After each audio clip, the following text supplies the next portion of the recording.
जी, नमस्कार। मैं अभी शायद कल भी आया था आपके पास, कुछ डिस्कशन की थी, तो उसी को कंटिन्यू करना चाहता हूँ। हाँ, जी, जी, बताएँ, बताएँ।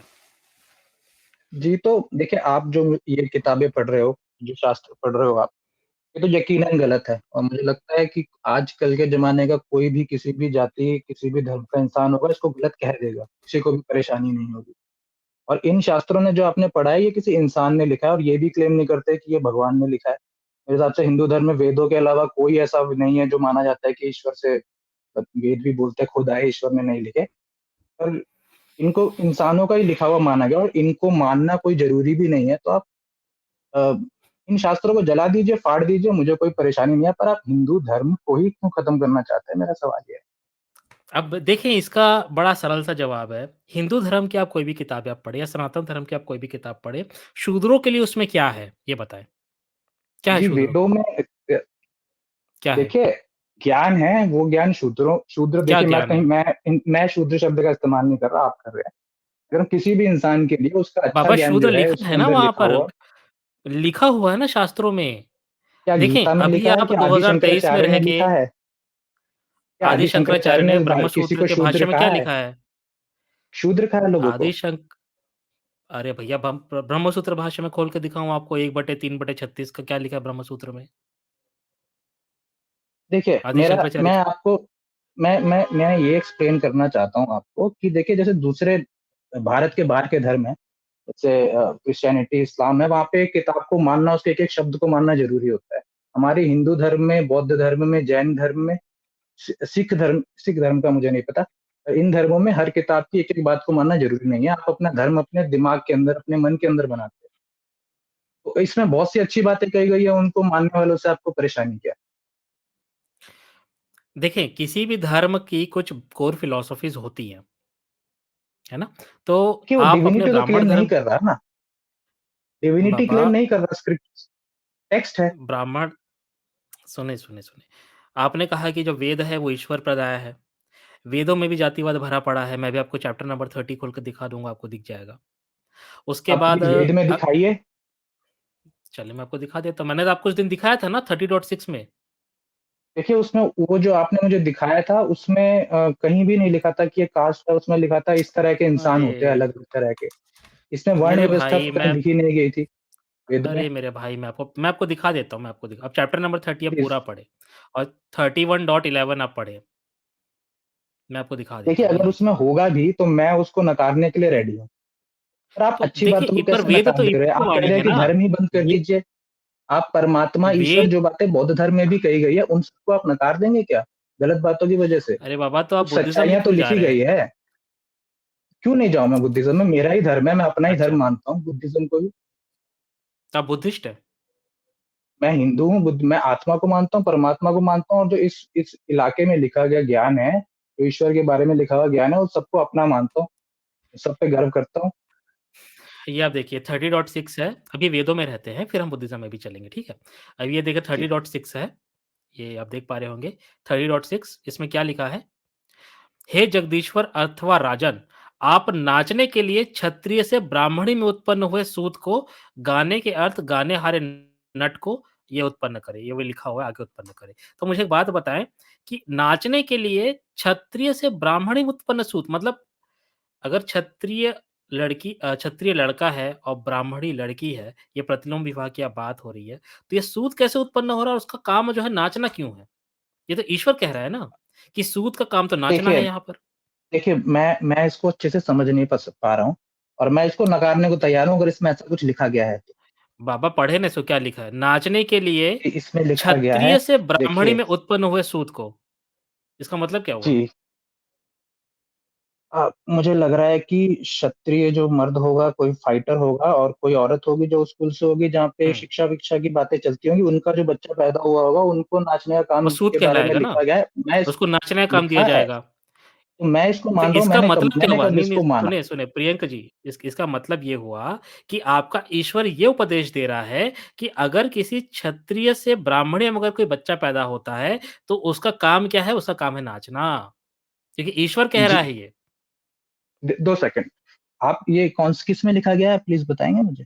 इस किताब का नाम बताएँगे? यजुर्वेद का ये है, यजुर्वेद अध्याय नंबर 30 मंत्र नंबर 6 और ये है दयानंद भाष्य। ठीक है। ये मैं स्वामी पर्सनली दयानंद भाष्य। पर्सनली मैं कह रहा हूँ कि ये गलत लिखा है, अच्छा, पर्सनली अब अपने अगले तौर श्लोक में पे कह चलें, रहा हूँ। अगले श्लोक में अब मैं सॉरी, अगले हिंदू मंत्र धर्म में। के हिसाब से बताना चाहूँगा, हिंदू धर्म के हिसाब से भी वेद ईश्वर ने नहीं लिखे हैं। माना गया है कि पुरानी चलती हुई आ रही चीज़ें अपने आप शुरू से ही एग्ज़िस्ट करती थी, ऐसा टेक्स्ट में अब ये माना गया देखिए है। क्योंकि लिखी ये भी अब ये किसी देखिए, ऋषियों अगला ने ही अगला होगी, तो देखिए। वो भी गलत रहे होंगे। आप काट अरे के बाबा, फेंक आप दीजिए अगला उस लाइन देखिए को ना। जो आपको पसंद नहीं आ रही। अच्छा, अब मैं आपको एक और मंत्र दिखाता हूँ, ये देखिए, ये आपका अध्याय नंबर 30 है, ये मैं आपको आपके सामने दिखा दे रहा हूँ। अध्याय नंबर 30 और ये मंत्र नंबर 21, ठीक है? अध्याय नंबर 30 आप पूरा पढ़ें, जी, ठीक है? मैं अब ये देखिए ये क्या लिखा है। इस पे आपसे डिबेट नहीं करना ये है कि देखिए, किताबों में क्या लिखा गया है। मैं तो कह देखिए रहा हूँ कि अब ये सुनिए यहाँ किताबें क्या लिखा है। ईश्वर की लिखी हुई है ही नहीं, इंसानों की लिखी गई है, किसी उस ज़माने के ऋषियों ने लिखी है, बहुत गलत ऋषि रहे होंगे जिन्होंने कुछ गलत बातें लिख दी होंगी। और आप एक पूरी विचारधारा को आप नकार थोड़ी देंगे, गलत किताबों की वजह से, जो कि इंसानों ने लिखी है, ईश्वर ने नहीं लिखी। वेद आपके अब हिसाब ईश्वर से कह गलत भी नहीं रहा किताब कि है, आप ये ईश्वर ने कह रहे लिखी। हैं। जी, वेद तो ईश्वर का ज्ञान है ना? जी, वेद नहीं, वेद ईश्वर का ज्ञान नहीं है। वेद खुद खुद वो माना जाता है कि वेद शुरू से थे, माना जाता है। तो ईश्वर ने वेद नहीं क्या लिखे है थे फिर? अगर अपने। वो ईश्वर ज्ञान नहीं है तो वो क्या है? देखिए, हमारी जो इंसानी संस्कृति है, वो लगभग 5, 6, 7 हज़ार साल पुराने से आपको रिटन टेक्स्ट नहीं मिलेगा, 5,000 साल पहले ही रिटन कुछ मिलेगा। और जो इंसानियत है, वो 2 लाख साल से चलती आ रही है। तो बहुत सी कहानियाँ हैं, मौखिक कहानियाँ जो चलती आ रही हैं, तो वेद वही है। और माना गया है कि अच्छा वो चलिए। शुरू से थी, ईश्वर ने नहीं लिखी थी। अच्छा चलिए चलिए, आपने तो वेद को नकार दिया है तो इसको हम छोड़ देते हैं। अच्छा जी आप ये हाँ, बताएँ कि मैंने वेद को नकार दिया, बुद्ध ने भी वेद को नकार दिया।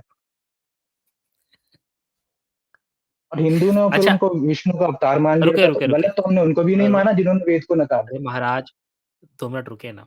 अच्छा, अष्टाध्यायी एक किताब है जिससे संस्कृत ग्रामर के बारे में पता चलता है। अष्टाध्यायी, जी, ये किसने लिखी पाणिनि का है? अष्टाध्यायी आपने नाम सुना होगा। पाणिनि का हाँ जी, नाम अष्टाध्यायी, सुना है।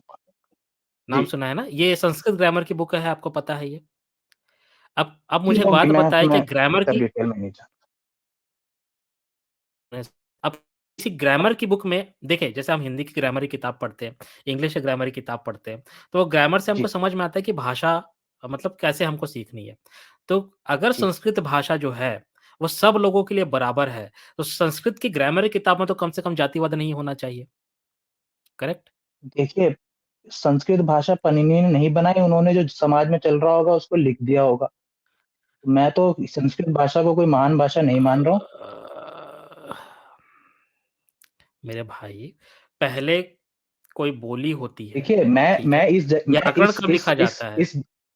मैं इस धरती की विचारधारा जो एक ईश्वर को लेके थी, उसको हिंदू धर्म मानता हूँ और उसको उसको पूज्य मानता हूँ, जैसे बौद्ध भी मानते हैं। ये इसी धरती की विचारधारा थी, आत्मा, परमात्मा, बाबा धर्म, देखिए धर्म की जो बातें थी। बुद्धिज़्म को मैं जो उसको जो हिंदू बौद्ध धर्म मानता हूँ। आप विचारधारा हिंदू है, धर्म, आपकी बातें बहुत अच्छी है, मैं आपसे लड़ नहीं रहा हूँ। आप खत्म कीजिए जातिवाद को, मैं आपके साथ खड़ा हूँगा। लेकिन आप अगर कह दें कि महाराज हिंदू धर्म खत्म कर दिया जाए, तो मैं आपके खिलाफ खड़ा होऊँगा। देखें 2 चीज़ें होती हैं, अगर आप राइटर का नाम है आपका सिन्हा आई थिंक एक मिनट मैं किताब का नाम बता देता हूँ, उस किताब को पढ़िएगा। इस किताब का नाम है भारतीय दर्शन की रूपरेखा। इसके जो राइटर हैं हरेंद्र प्रसाद सिन्हा हैं। तो इन्होंने जो दर्शन है हमारे भारत देश में वेद और बुद्धिज़्म और जैनिज़्म और मीमांसा इसके ऊपर किताब लिखी है प्रोफ़ेसर हरेंद्र प्रसाद सिन्हा इसके राइटर हैं। उन्होंने लिखा है कि हमारे देश में 2 मत हैं, एक आस्तिक और एक नास्तिक। अब जी, आस्तिकता और नास्तिकता का अर्थ क्या है इसको समझना पड़ेगा। जी, आस्तिक जो मतलब वेद को वो नकार है देते हैं, वो नास्तिक माने जाते हैं। हाँ, जो वेदों को नकार देते हैं वो नास्तिक माने जाते हैं जी, और तो आपने भी बौद्ध भी वेदों को नास्तिक नकार थे। दिया, तो क्या आप भी नास्तिक जी, हैं? मैंने भी। जी, और क्या हिंदू स्कूल ऑफ थॉट नास्तिक नहीं है कोई? बहुत से हैं हिंदू स्कूल ऑफ थॉट जो कि नास्तिक है। आपने समझा नहीं, नहीं है। जी, मैं देखें, समझ गया। मैंने वेदों को आस्तिक का नकार मतलब दिया क्या और मैं होता है नास्तिक जो हिंदू हो वेद गया। को सही मानते हैं। भले ही वो जी, ईश्वर के अस्तित्व को नकार दें, जैसे सांख्य दर्शन है, वो ईश्वर के अस्तित्व को नहीं मानता है। अगर आप सांख्य दर्शन जी, का 1/91 आप पढ़ें, तो वो सीधा लिख दिया है कि ईश्वर असिद्ध है, यानी ईश्वर सिद्ध नहीं होता। पर सांख्य दर्शन को आस्तिक दर्शनों में रखा गया है, क्योंकि वो वेद सम्मत है। तो जो वेद सम्मत जी, है, उसको आस्तिक दर्शन कहे गए हैं, जो वेद को नकार देते हैं, जैसे बौद्ध दर्शन, चार्वाक दर्शन, जैन दर्शन, जी। इसको नास्तिक दर्शन में रखा गया है। ठीक है? आप तो चारवाक को अगर हिंदू से बाहर मानते हैं? भैया वो नास्तिक दर्शन है, चार्वाक दर्शन। और है क्योंकि वो तो वेद हिंदू सम्मत नहीं हिंदू है। हिंदू विचारों के अंदर ही है ना। आपने दर्शनों को ठीक से पढ़ा नहीं क्या है। क्या आप उसको चारवाक पूरे हिंदू है कि नहीं, आप ये बता दीजिए दर्शन शास्त्र के हिसाब से। चार्वाकों को तो हमेशा खराब ही कहा गया है, हिंदू दर्शन खराब शास्त्र के कहा हिसाब गया, से। पर उन्हें हिंदू का माना गया है कि नहीं माना। माना ही नहीं गया है ना, कहाँ माना गया है? किताब दिखाएँ मुझे, कौन-सी किताब में माना गया है? देखिए मैं आपको सनातनियन बताता को? हूँ, आप मेरी बात सुनिए। देखिए एक फिलोसफी है, इंडियन फिलोसफी है, जिसको आप हिंदू कह दीजिए, धार्मिक कह दीजिए, ईस्टर्न कह दीजिए, ठीक है। पर आप एक विचारधारा को खत्म करने की बात मत कीजिए, उसकी बुराइयों को खत्म करिए, नष्ट कीजिए। कौन नहीं है जो आपके साथ है, मतलब एक माइनॉरिटी है जो आपके खिलाफ खड़ी है, और उनके खिलाफ हम भी खड़े हैं। आप अब हम अच्छे हिंदुओं को, जो कि धर्म कर्म ईश्वर परमात्मा को मानते हैं, उस उनसे क्यों लड़ना चाह रहे हैं? आप अपने दुश्मनों को क्यों बढ़ाना चाह रहे हैं? जब हम कह रहे हैं देखिए, आप जातिवाद जो गलत बातें है, कर रहे कोई हैं ना, वो नीच नहीं होता आइडियलिस्टिक है, बातें कोई हैं ऊंच। जिसका कोई सॉल्यूशन देखिए नहीं है। हम नहीं समझे आइडियलिज्म की आप ही बात को जिंदगी प्रियंक जीते हैं। जी। आप एक बात यहाँ आप पर लिख ये है, आप जी। प्रियंक जी थोड़ा समझे इस चीज़ को। बात यहाँ पर ये है, आज की डेट में जो जातिवाद हो रहा है उसका सोर्स क्या है? ये सोर्स वही क्या है पुराना है, उसका और आप सोर्स? मानेंगे जातिवाद कम तो उसी हुआ है। को ही त्यागना है, तो उसी आप को ही बताइए त्यागना है। और जो क्या आप हिंदू नहीं धर्म मानेंगे दर्शन कि है ज्यादातर ज्यादातर ब्राह्मणों ने त्याग दिया है? आप ये सच नहीं मानेंगे? और जो सना ये सत्य है। देखिए, एक माइनॉरिटी ही डिबेट मान रही है ना। मेरे भाई लॉजिक आप प्रियंक जी आप 2 लॉजिक देंगे, मैं 4 दूँगा तो बहस बढ़ती ही जाएगी। मूल ये मुद्दा बहस ही ये करने है बैठे हम। कि नहीं, नहीं, देखिए बहस बहस बढ़ाने से कोई मतलब ही नहीं है ना, जिस बहस का हमको सॉल्यूशन ना मिले। बात यहाँ पर ये है कि जिस ग्रंथों में जातिवाद की बातें लिखी हुई है, उसको इस देश से हटा देना है और इसको मन मस्तिष्क से त्याग देना है। किताबें नहीं जलानी है, उस विचारधारा को ही जला देना है, जो विचारधारा हमको जातिवाद, कास्टिज़्म, वर्ण व्यवस्था सिखाती है। और अभी इस विशुद्ध बात से मनुस्मृति की बात मैंने करी, सुने-सुने, विशुद्ध मनुस्मृति के बारे में ये कहा जाता है कि इसमें कर्म से वर्ण व्यवस्था दी गई है। पर आज मैंने उस विशुद्ध मनुस्मृति से भी दिखा दिया कि कैसे विशुद्ध मनुस्मृति भी जन्मना जातिवाद बताती है, कि आपका जो जन्म हुआ है, वो पिछले जन्मों के कर्म से हुआ है। यही बात गीता भी बताती है और वेदों से भी मैंने अभी आपको जातिवाद आपको दिखा दिया। तो जब देखिए, वेदों से आपके आपने जो मुझे मेन प्रमुख जातिवाद नहीं दिखाया, आपने अरे भैया जातिवाद मैंने आपको मतलब ये होता रेफ़रेंस है दे किस दिया जाति के चैप्टर साथ क्या नंबर करना 30 चाहिए। चैप्टर न भैया मैंने आपको रेफ़रेंस दे दिया यजुर्वेद का अध्याय नंबर 30 का पूरा पढ़े ना। 30वें अध्याय का पिक इक 21 मंत्र आप पढ़ लीजिए। सीधा-सीधा लिखा देखिए हुआ है कि भंगी का जो भंगी के शरीर से न्यूटन सर दुर्गंध खेल आती लिए है। क्या आप इनसे? खेल लिए क्या? हाँ, हाँ, मैं इनसे बात कर लिया हूँ। अरे मनुवादी ब्राह्मण भी है हमारे बीच में, ये भी डिबेट अच्छा, के लिए है। ये तो ये बस एक आखिरी चीज बता दे भाई, आपने कहा कि हाँ, आप हाँ। बुद्ध को भी मानते हैं अपना। जी। भगवान राम को भी आप अपना भगवान मानते हैं?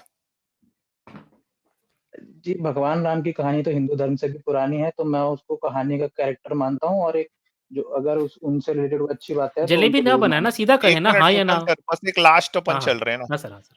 देखिए नहीं, क्यों मैं भाई? वही बता रहा हूँ, आप मेरा डिटेल्ड जवाब नहीं जानना चाह रहे। मैं वन वर्ड आंसर देना चाह रहा हूँ, आप ऐसा चाहते हैं। तो राम को मैं एक कैरेक्टर मानता हूँ, एक बहुत पुरानी कहानी है रामायण का। बस आप आगे बताइए। मगर आप बुद्ध को अपना भगवान मानते हैं। राम को आप एक नहीं, मैं बुद्ध कैरेक्टर को अपना मानते हैं, लेकिन बुद्ध को अपना बु भगवान मानते हैं। नहीं, बुद्ध को भगवान नहीं मानता, मैं बुद्ध को क्या एक मानते हैं? निर्वाण पाया हुआ इंसान मानता हूँ। निर्वाण अच्छा, पाया ये हुआ, देखिए मोक्ष भाई, पाया हुआ इंसान मानता हूँ। ये आपके सामने में रामायण खुली हुई है ना, वाल्मीकि रामायण। जी। ये दुनिया में हज़ारों 1 मिनट रामायणें चुप होंगी रहो मेरे यार, हिसाब बीच से। में नहीं। गीता प्रेस गोरखपुर का प्रथम खंड है।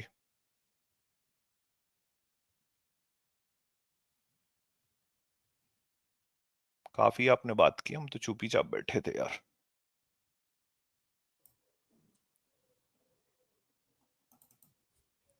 रेफरेंस बताऊँ क्या सर? नहीं नहीं, खोला हुआ हूँ बस मैं।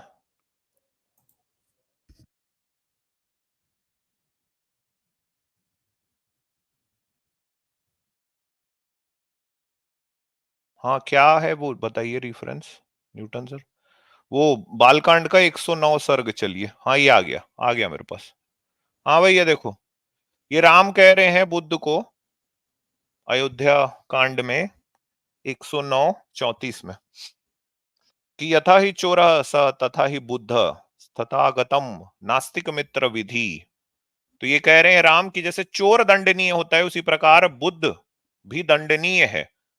तथागत और नास्तिक को भी यहाँ पे इसी कोटि में समझना चाहिए। तो क्या हम, मतलब ये तो आपके राम तो बुद्ध को चोर बोल रहे हैं। मैं जवाब दूं? हाँ, ये वाल्मीकि जी बोल रहे हैं, ये राम जी नहीं बोल रहे हैं। ये राम बोल रहा है भाई, राम, वाल्मीकि ये रामायण में राम वाल्मीकि जी कह ने रहे हैं। लिखा है। हाँ, तो ये ये वाल्मीकि ने वाल्मीकि ने बोला है लिखा कि है। राम ने ऐसा बोला है। हाँ, ये वाल्मीकि आपको ने कैसे लिखा है। पता है राम ने नहीं बोला है? क्योंकि ये वाल्मीकि रामायण इसके नाम में लिखा है, चल वाल्मीकि भाग यहाँ से, चल निकल, चल भाग यहाँ से, टाइम नहीं है तेरे लिए। आगे चलते हैं। हाँ भाई, मनुवादी ब्राह्मण जी। हाँ, डिबेट करेंगे सर। नमस्कारम नमस्कारम अहम अहम विषय नमस्कार, आप प्रवचन डिबेट करेंगे? करिष्यामि। आप डिबेट अवश्य, करेंगे? पहले हाँ, जी जी जी। क्योंकि शूद्र आज हम क्या सिर्फ मतलब डिबेट आप? वालों को ही ले रहे हैं बस। हाँ, आप ये वर्ण किसे कैसे मानते हो? वर्ण क्या है? हाँ न्यूटन सर, बात कीजिए। वर्ण क्या होता है? वर्ण बताइए, क्या आप क्या मानते हैं? भैया जो लिखा है हम तो वो मानते हैं। क्या लिखा है? वर्ण तो जन्म से होता है। कहाँ लिखा है? ये देखिए, मुझे बताएं कि ये जन्म से कैसे पैदा हो रहे हैं, मुझे ये बताएं। मैं उसको कर्म से आधारित कर दूंगा, आप बताइए जन्म से कहाँ लिखा है? ना ना ना ना, इसको कर्म से आधारित करो ना पहले। चलिए करवाते हैं, अच्छा न्यूटन जी निकालिए। अच्छा, चलिए चलिए चलिए, एक मिनट इसको बस। कर्म से आधारित करिए करवाते हैं। ना। हाँ, कहाँ गया मेरा फेवरेट श्लोक, किधर गया? हाँ, मिल गया। चले, ये आप खोल लीजिए विशुद्ध मनुस्मृति। अब कैमरा बंद कर लीजिए, कोई दिक्कत नहीं, मैं यहाँ से शो कर दूंगा ना। अब अपने में मैनेज कर लीजिएगा, ठीक है? अब ये देखिए, ये देखिए, जो मध्यम रजोगुणी होते हैं वे राजा क्षत्रिय वर्णस्थ, अब देखिए यहाँ वर्णस्थ शब्द भी आ गया, ठीक है? क्षत्रिय वर्णस्थ राजाओं के पुरोहित, वाद विवाद करने वाले दूत, प्राड्य विभाग, वकील, बैरिस्टर, युद्ध विभाग के अध्यक्ष के जन्म को पाते हैं। अब मुझे बताएं कि ये जन्म कैसे हो रहा है यहाँ पर वकील, बैरिस्टर, युद्ध विभाग के अध्यक्ष का? रजोगुण का अर्थ क्या होता है? क्या होता है बताएं? तिसनामी संड मधुवाना विदहानि कौन्तेय कर्म संडार देहमति। देखिए, आकांक्षा मूल काम प्रश्न ये उत्पन्न है, जानो। रुके रुके, मूल प्रश्न ये है कि क्या पिछले जन्मों के कर्मों से जो गुणों में परिवर्तन हुआ है वो इस जन्म में आया है, या इस जन्मों के गुणों के परिवर्तन से ये चीज? आवाज क्लियर आ रही है? आपकी आवाज मुझे क्लियर आ रही है मेरे भाई। देखिए, अब यहाँ पर आप देखिए ना, ये देखिए यहाँ पर देखिए, श्लोक नंबर 40 पे आप आ जाइए, ठीक है? 39 पे, श्लोक नंबर 39 पे ही जो गुण है उसका आधार दिया हुआ है। ये देखिए 12वें चैप्टर का श्लोक नंबर 39। इन 3 गुणों में जिस गुण से जो मनुष्य जिस सांसारिक गति को प्राप्त करता है, समस्त संसार की उन गतियों को संक्षेप में और क्रम से कहूंगा। 3 गुणों के आधार पर 3 गतियां। सत्व गुण का आचरण करने वाले परजन्म देवत्व अर्थात दिव्य गुणों से युक्त विशेष मनुष्य का जन्म प्राप्त करते हैं। ये देख लीजिए भाई, जन्म की बात आ गई। और रजोगुणी आचरण करने वाले साधारण मनुष्य का जन्म प्राप्त होते हैं। तमोगुणी आचरण करने वाले पशु, पक्षी, कीट, पतंग, वन, वृक्ष, वनस्पति आदि तिर्यक जन्मों को प्राप्त करते हैं। सदा प्राप्त होने वाली ये 3 प्रकार की गतियां हैं। ऋषि अर्थ में लिखा है, जो मनुष्य सात्विक है वे देव अर्थात विद्वान, जो रजोगुणी है वे मध्यम मनुष्य, और जो तमोगुण युक्त होते हैं वे नीच गति को प्राप्त होते हैं। तो यहाँ पर कर्म की बात कहाँ है भाई? यहाँ तो जन्म की बात है।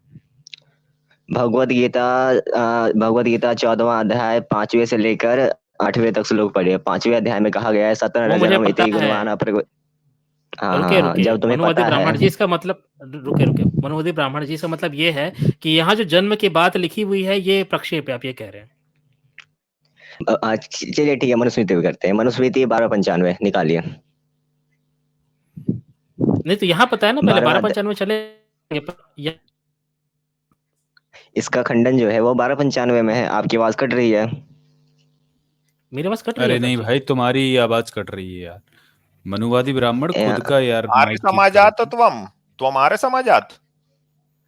एक मिनट, मैं पहले अपना माइक ठीक कर लेता हूँ। 1 मिनट रुक जाइए। माइक तो ठीक है तुम्हारे भाई, समाजात इंटरनेट ठीक कर कनेक्शन लीजिए। ठीक करो।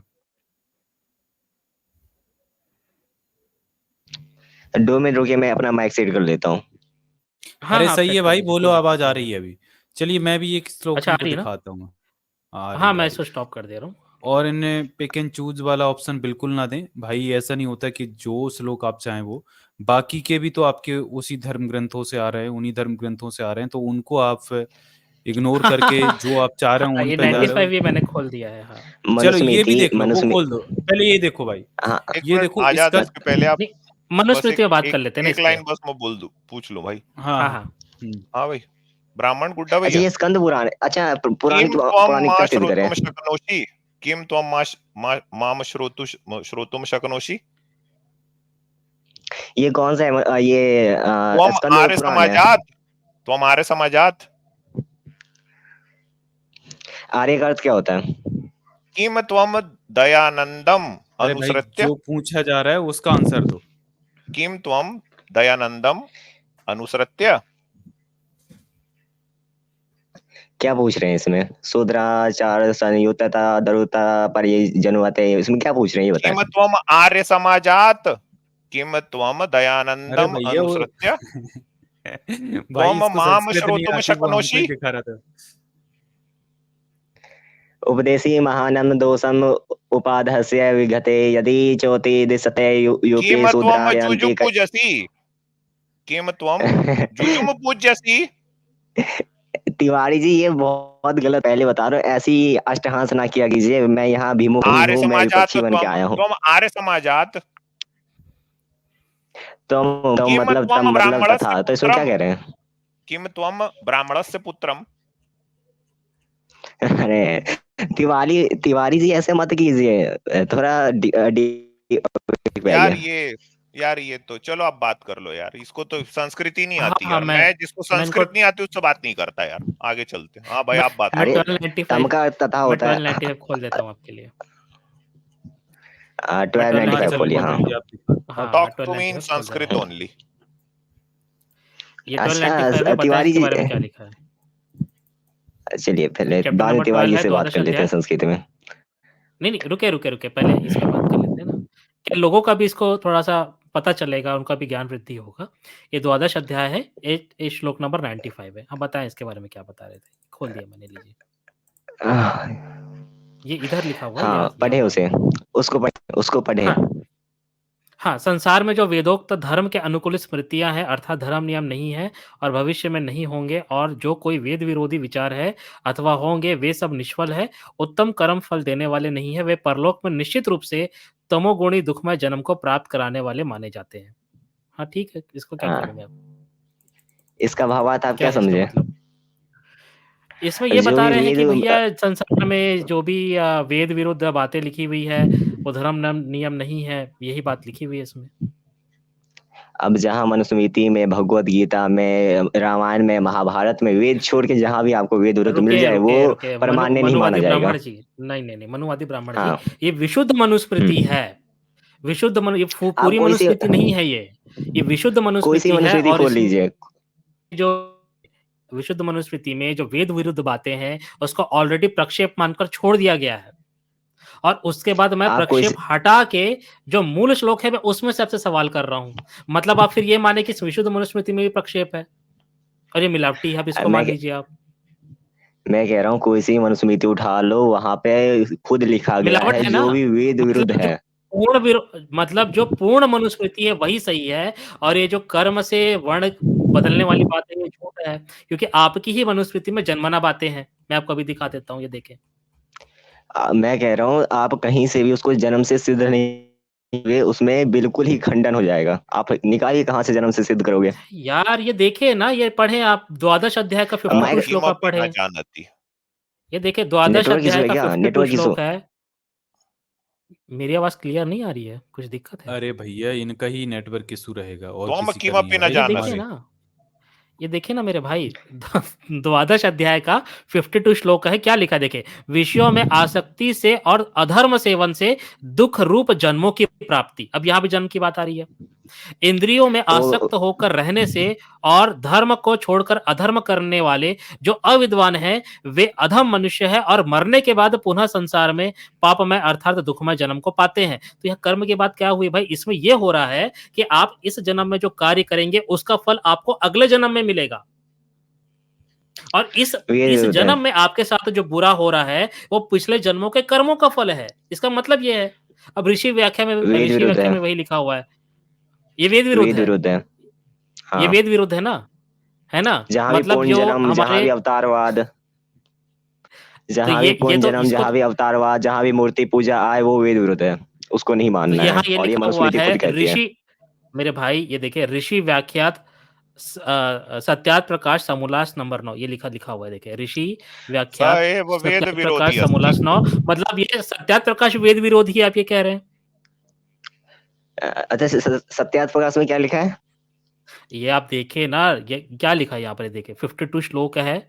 इसमें यहाँ पर ब्रैकेट में झज्जर वाले जी नहीं लिखा है ऋषि व्याख्यात सत्यार्थ प्रकाश समोल्लास नंबर 9 यहाँ पर उन्होंने रेफरेंस दिया है ना। इसका मतलब ये हुआ कि ये सत्यार्थ प्रकाश का जो समोल्लास नंबर 9 है ये भी वेद विरुद्ध है।